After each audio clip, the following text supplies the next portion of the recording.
Hey guys, welcome back to my YouTube channel. If you are new here, my name is Kaleche and I post videos about motherhood, lifestyle, and fashion. So if you relate to that type of content, please hit that subscribe button, like this video, and share to friends and family. If you're a returning subscriber, thank you, friend, for always being here for me. And I appreciate so much and I love you. To the video of today, I'm going to be talking about my pregnancy journey. I know it's not a present thing, like I'm not actually pregnant right now. It's I'm going to be talking about how my journey was being pregnant during the pandemic and the struggles that I went through so that y'all can relate about my motherhood journey, because in my first video I just said I have a son and I didn't quite explain my pregnancy and labor and delivery journey, so I'm going to do it right in this video. So let's get into it. So the year is 2020 January, to be specific. 2020 has been still holds the record of my worst year. I've not yet encountered problems and challenges that I encountered in that year. I don't know why, because that it's only in that year that I almost gave up on my life. I wished death on myself. I didn't want to live anymore. I just wanted to wake up and then find out that the next day niko na Angel Gabriel hapo kando. I didn't want to wake up and then find myself alive. Like, life was so bad, and it even got worse after getting my baby. But it only got worse for a few weeks after delivery. But after that, God came through, and up to until now, I can say that I've encountered a very big challenge like the ones I encountered in 2020. So let's get into it.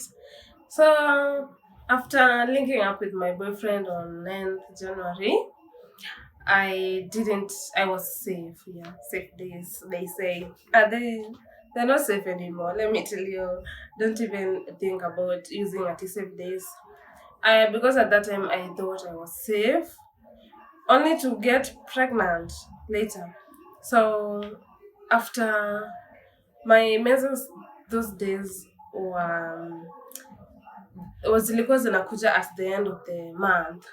So it's come January end month, my periods are not here. I can't see them. I can't find them. They have gone. Where they gone, I don't know. So I start having pregnancy scares. So the first thing you do when you have a pregnancy scare is you will take a test. So I decided to take a pregnancy test, and it was negative. Although I was there was a feeling inside me that was telling me you're pregnant. Although the test was negative, I felt like I was pregnant. So I told my boyfriend that I haven't received my menses and I took a test and it's negative. I even sent him a picture of the negative test, and life was okay. I didn't have any thoughts, any big thoughts. So 2 weeks later, before Valentine's, I took a test and it was positive. I guess I took almost before I got the positive test. I had already done like 3 tests which were already negative. I think the HCG was so low, so the test couldn't be positive. So before Valentine's Day, I get a positive test, and I was scared, very scared.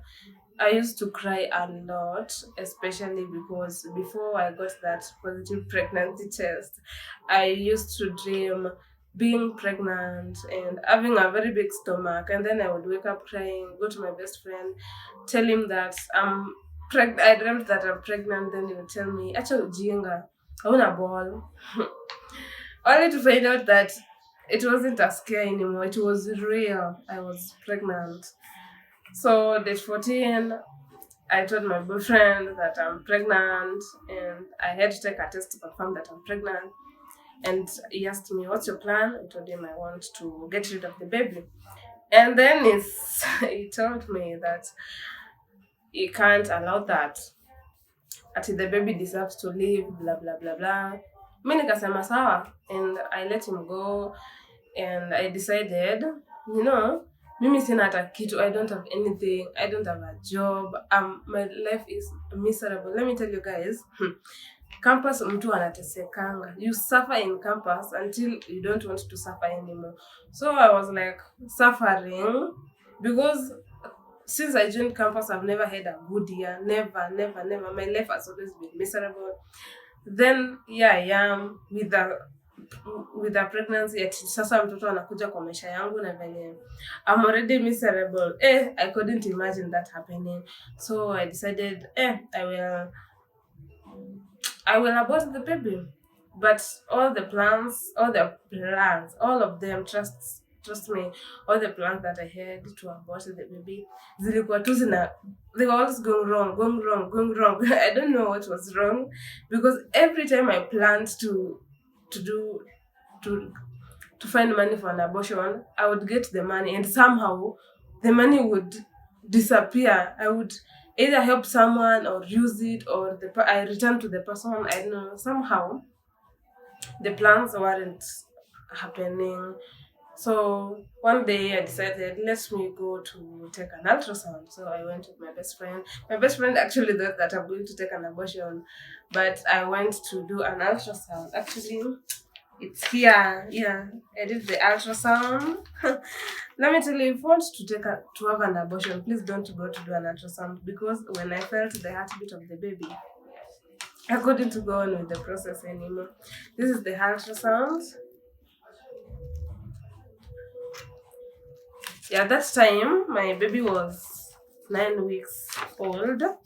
9 weeks, 0 days, and the expected due date, Sasa, was 20th October 2020. Yes. So I went and told my boyfriend, nimefanya ultrasound na mtoto ako 9 weeks. Then he said, okay, acha tutalea mtoto. And then I was there. Let me tell you guys, I used to cry. I used to cry a lot because I couldn't imagine myself being a mom. I've never imagined in my wildest dream being a mom. Like, being a mom was not something that I looked forward to. I knew I loved children, but not my children. I think I have so much empathy to other people's children, so I didn't even imagine having my own child. Kumbe God had plans of his own. So fast forward, COVID came and everything went 360. Everything really go dark. My world went dark because at that point I stopped talking to my parents. I changed my line. I stopped talking to anyone from home because I knew when I tell them, they would go gossip about me, say that ati nilikataa kusoma, nikashika mambo ya wanaume. So I cut contact with everyone. I was just here in Nairobi, me and my God.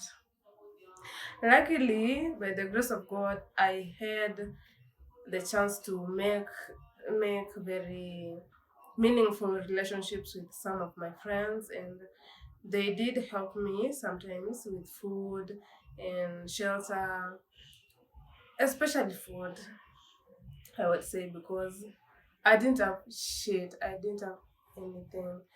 Sometimes I'd sleep out hungry, and when you're pregnant, especially when I was pregnant, I used to crave ugali and eggs and anything. I used to eat a lot. I would take 4 chapatis and 2 eggs in the morning.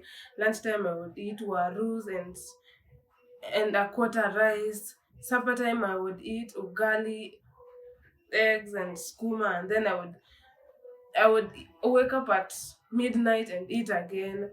So I can say Food, for some time, food wasn't a problem because I had friends who I could go and eat at their place.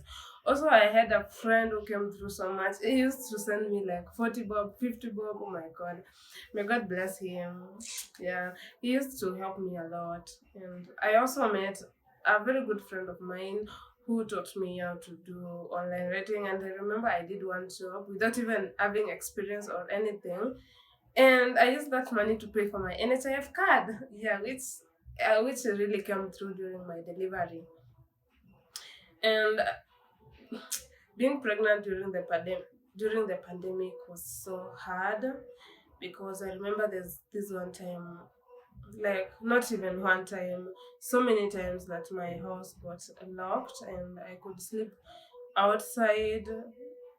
And when I was sleeping outside, I would really, really reconsider me having to leave. I would ask God to take me. Like I didn't want to be alive anymore when hard times came, because I knew hard times are here and they're not going anywhere because I didn't have a job. My boyfriend at the time didn't have a job. Like we were just suffering. Oh my god, we were just suffering, and I couldn't see a way out. Like there was no light at the end of the tunnel. It was total darkness, and I could really regret keeping the baby. I will not lie to you guys. I've regretted a lot of times keeping the baby because I had tough times. Like I would cry every day of my pregnancy because every day I had a new challenge. Going to Sometimes I would even fail to have fare to go to the antenatal clinics, and that would hurt me so much because I would have to borrow someone money, and then people were like, why mbona nateseka hivi, kwani boy wako alienda wapi, kwani boy wako alikuruka. Like people don't even weren't even ready to understand that sometimes people lack, and that was our situation right then. Like we were lacking, we didn't have anything at the time. And my boyfriend stood with me the whole journey. Like he would save and come to check up on me. Like he's so adorable. I love him so much. And I don't know, I'm crying, and it's something of the past. Oh my god. Like I'm over it. But I don't know why it's evoking so much emotions. And I I love when I look at my son and remember all the things that we went through when I was pregnant and after delivery. It's so amazing what God can do, because let me tell you guys what God has done with my life. You guys, it's so unimaginable. Like 2 years ago, if you would have told me that I would be here today, I would have called you insane. Yeah, very insane. But look at God. God has very different plans for each of us. So I'm telling you, if you are in such a position right now, don't give up. Because imagine if I would have given up, then I wouldn't be here and my son wouldn't be here and I wouldn't even be having these tears of joy. And the only thing you need is just a small hope. You see that hope that you have right now? Hard. Ongezea tu kidogo and you will be there. In no time, you will be there. You will be happy. You will be content. You'll be, oh my God. No matter the situation that you have, trust God to move you from that situation. Trust God. Anyway, guys, that was my pregnancy journey. There's a lot that I've not told because I didn't want this video to be so long. So, guys, I hope that you've learned something from my pregnancy journey, and more so, I hope you get to understand that most of the times when you're almost giving up, it's that time that God does something to change your life completely.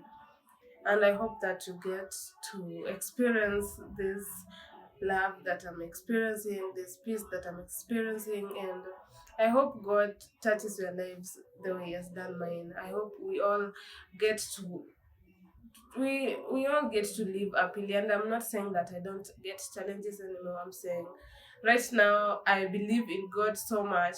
I trust in God to move me from any situation. Like even right now, when I get a challenge, I don't freak out because I trust God to move me from that situation. Because look at me, God has moved me from worse situations. What else can life show me? Don't forget to subscribe to our YouTube channel and tune in for more of these videos. So thank you. Bye.